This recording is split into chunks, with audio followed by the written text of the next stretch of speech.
Le récit glaçant de la principale du collège de Samuel Paty. Je n'ai pas réussi à le garder en vie. Dans la semaine qui a précédé l'assassinat du professeur d'histoire-géographie le 16 octobre 2020, la responsable du collège de Conflans-Sainte-Honorine où il exerçait a multiplié les alertes auprès de l'éducation nationale ou de la police. Quand il y a eu l'hommage, je me suis retrouvé avec la famille de Samuel Paty. Je me suis dit que je n'avais pas réussi à le garder en vie, mon prof. Des mots simples pour une douleur indélébile. C'est en janvier 2022, face au juge chargé d'instruire le dossier de l'assassinat de l'enseignant, l'ancienne principale du collège de Conflans-Sainte-Honorine s'épanche longuement. Pour sa première audition en tant que partie civile, elle raconte les semaines qui ont suivi l'attentat du 16 octobre 2020 visant le professeur d'histoire géo. La protection policière, traumatisme de collègues qui craquent et quittent le collège, le trajet en regardant dans les rétroviseurs par peur d'être suivi, ou encore la crainte qu'on veuille un jour s'en prendre à la principale de M. Paty. Ce récit émouvant de la fonctionnaire de l'éducation nationale, désormais affectée dans un établissement hors de la région parisienne, retrace aussi les multiples alertes qu'elle a lancées dans les jours qui ont précédé l'attentat et nourrit de nombreuses questions alors que la famille de Samuel Paty a déposé plainte pour non-assistance à personne en danger.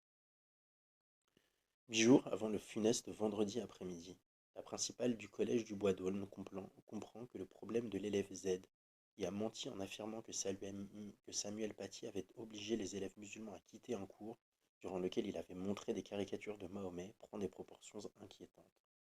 Le 7 octobre, elle alerte le renseignement territorial. Le lendemain, Brahim Chnina, le père de Z, vient devant le collège avec Abdelhakim Sefrioui, qui se présente comme le représentant des imams de France. En entrant dans mon bureau, M. Sefrioui me dit que, s'ils avaient été juifs, on ne les aurait pas laissés attendre dans le froid, se souvient la principale. Ce sont des gens agressifs dans leurs propos. Ils attaquent tout de suite sur ce qui s'est passé avec M. Paty. Ils le traitent de voyou à plusieurs reprises. Je sentais le collège menacé, je me sentais en première ligne. Dès la fin du rendez-vous, la professeure fait remonter l'information au directeur académique adjoint via son portable. Elle lance aussi un signalement fait établissement, un dispositif rare qui permet au chef d'établissement de faire remonter au ministère des faits graves portant atteinte aux valeurs de la République. J'ai aussi prévenu le référent police au commissariat de Conflans pour demander une sécurisation du collège, souligne la principale. Le 9 octobre, une réunion avec des parents d'élèves est encadrée par les forces de l'ordre.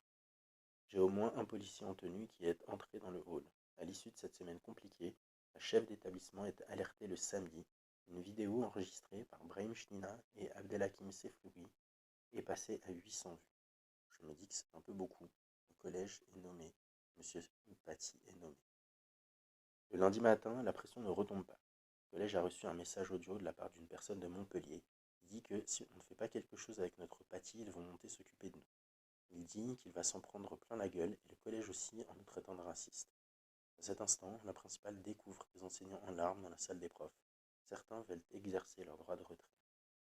Après une assemblée générale organisée au collège, en présence du référent laïcité de l'académie, le professeur et la principale déposent plainte le mardi. La seule mesure du commissariat local sera de dire à Samuel Paty de prendre son véhicule personnel pour se rendre au collège.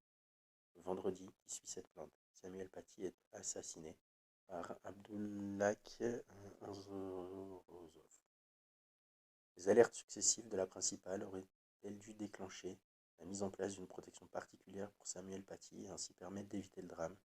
Le juge n'interroge pas la fonctionnaire sur un éventuel manque de réaction de l'éducation nationale ou de la police, mais, en toute fin d'audition, en réponse à son avocat, elle souligne un point troublant, un symbole de ce danger que beaucoup n'ont pas voulu voir.